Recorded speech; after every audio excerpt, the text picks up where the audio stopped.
Presentation and possible discussion by Kimber Lanning, Local First Arizona.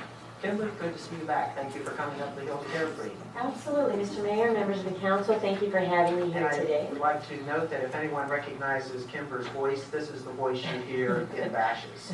I'm here to share the work that we've been doing with Local First Arizona. You have some printed materials in front of you there, and anyone in the audience that would like copies of the printed material, I'd be happy to supply that. What we're basically doing is exploring and proving that strong local economies are the backbone of not only each of our successful small towns in Arizona, but also the state at large, and really even the nation as we look out what's going on across the country. Local First Arizona, I founded in 2003. In 2006, we formed a 501c6 nonprofit organization, which is a dues-driven membership organization, which today has nearly 2,000 members in it. We are the largest local business coalition in North America at this time. In 2009, we established 501c3 status, so we actually have Local First Arizona, and we also have a foundation. The primary difference between the two is one works on advancing small local businesses, and the other works on advancing communities at large. So when we talk about local businesses, I just want to offer a clear distinction. Oftentimes people think specifically of small mom and pops, but local business can also include large Arizona companies such as Bashes, Harkins Theaters, Hickman's, Shamrock, Hensley Beverage Distributing. Those are local Arizona companies because they are still privately held, they're not publicly traded. There was a study that was done that you may be familiar with in 2002 that showed spending money in a local business recirculates those dollars in the local community up to 3 times more. In fact, we proved that for every $100 you can spend in a local business, 45 of those dollars stays and recirculates in the local economy. And for the same $100 spent in any national chain, only $13 remains. Gary?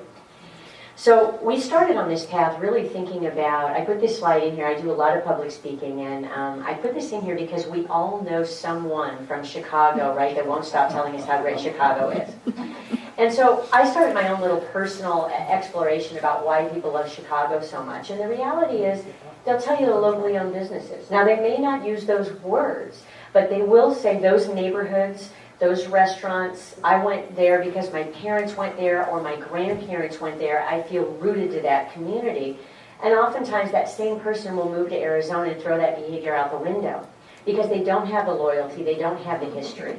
And so I had a theory that if we could begin to better connect people, citizens, to our locally owned businesses, that would in turn cause them to be more accountable. We would have greater voter turnout. We would have more civic pride. We would have a higher rate of volunteerism and donations. We'd have more butts and seats at a Diamondbacks game, in reality. So this is kind of where we started Local First Arizona. And then we started moving into the facts and the economy and the economic impact that local and smaller businesses make. And this slide shocks a lot of people. If small business were laying off jobs at the same rate as big business, we have 950,000 fewer jobs in America today. Okay, here in Arizona, almost 95% of the businesses in Arizona are considered small. So they are the backbone of Arizona's economy. So in the climate where we started this, there were a lot of incentives going on, shall we say, around Arizona. For example, Glendale gave $68 million for one Cabela's store. Mesa gave $32 million for one Bass Pro store. But we have done studies that have shown for every 2 jobs those big boxes can bring to our communities, 3 local jobs will be lost as a direct result of a local business closing down.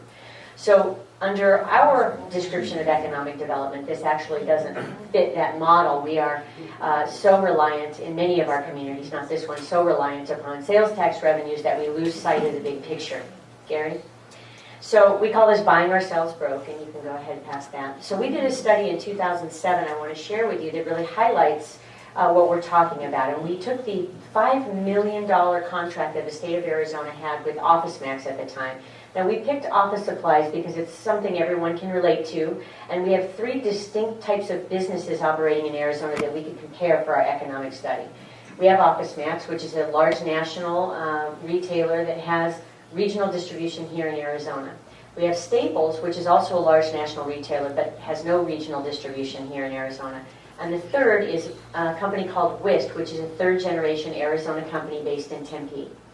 And we compared and contrasted, and this pie chart that you're looking at on your screen basically demonstrates the ROI for that $5 million spent. So we can see that 3 times the amount of money would have come back to us had we awarded the contract to WIST. Now I'll explain the methodology, Gary. First and foremost, WIST has brought Arizona 100% full-time employees with benefits. OfficeMax has brought Arizona 62% part-time employees with no benefits. Those employees end up on the state health care program, and it becomes a pay me now or pay me later. If we're subsidizing their health care for their employees, clearly they can afford to give us a cheaper price on a single bid. The second area is charitable contributions. WIST gives $35,000 a year to Arizona charities and has done so every year for the last 10 years. Neither Staples nor OfficeMax could point to any charitable giving in Arizona. And the third is really, in this day and age, the most important. It's what we call second-tier jobs. WIST has an entire team of other Arizona companies they're doing business with. Attorneys, accountants, graphic designers, CP, everything, PR, graphics. All of those jobs are outsourced with both Staples and OfficeMax because they're not doing business with Arizona. Gary, so at the end of the day, this is the actual impact. And a lot of people will raise their hand and say, well, Staples employs people here too. They absolutely do. They bring jobs to Arizona. But you can see that sliver on the far left of the screen is the impact those jobs, those retail jobs make on Arizona. Without a regional distribution center here, they actually pack and process our orders in Los Angeles and ship them here via FedEx, so not one Arizona job created. The sad end of this tale is that the OfficeMax contract expired at the end of 2009 and Staples undercut them, and we awarded that contract to Staples over less than $2,000. So it's important that we, as elected officials and town representatives, understand how do we measure the true cost of a contract when we're spending these dollars. So in order to tell a positive story, I went out and did an economic study looking at SCF Arizona, which is the state of Arizona's largest workers' compensation insurance company. And they spent $100 million in 2009, and they allowed us to come in and say, well, what did they do with that money? And we found out that they make it their mission to buy locally. And we discovered that they sourced 82% of their goods and services locally. They awarded 82% of their contracts in Arizona. And we measured that, so they spent $100 million, and we proved it had a $500 million positive impact on Arizona by the time it recirculated throughout the community. And we also showed that despite the fact that they only employ 518 directly, 518 jobs directly, they indirectly support 3,600 Arizona jobs, and those jobs are in manufacturing and medical supplies, and the list goes on and on and on. So this is the positive impact that one company can make when they decide, or one town can make when they decide to go local. Gary. So lastly, I want to tie up here, I don't want to take too much of your time, but this is a campaign that we started here in Arizona, and there's a bookmark in the packet that I left each one of you. This grew from a study in Grand Rapids, Michigan late last year that showed that if one town the size of Tucson committed to simply shifting 10% of their spending, so every individual, every business, every nonprofit, and every municipality committed to shifting 10% of their spending from national to local business, it would create $130 million new dollars recirculating in that community and 1,600 brand new jobs. You may have heard recently Diane Sawyer did a piece on television where she went into an American household and said, we're going to remove everything in this household that wasn't made. You saw that. And they removed everything, but I think 3 items were the only things that were made in America in the whole household. And at the end of that program, she shared if every American household could spend an additional $145 a year on American-made products, it would create 360,000 jobs.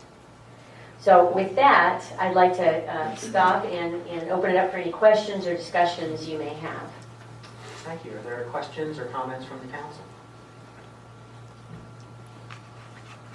Man, you're preaching to the choir.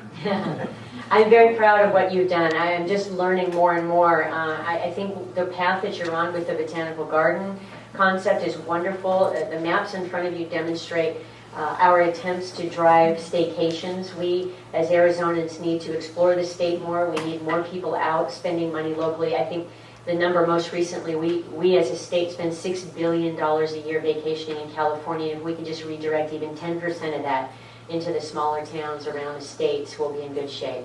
So I commend you for the work that you're doing.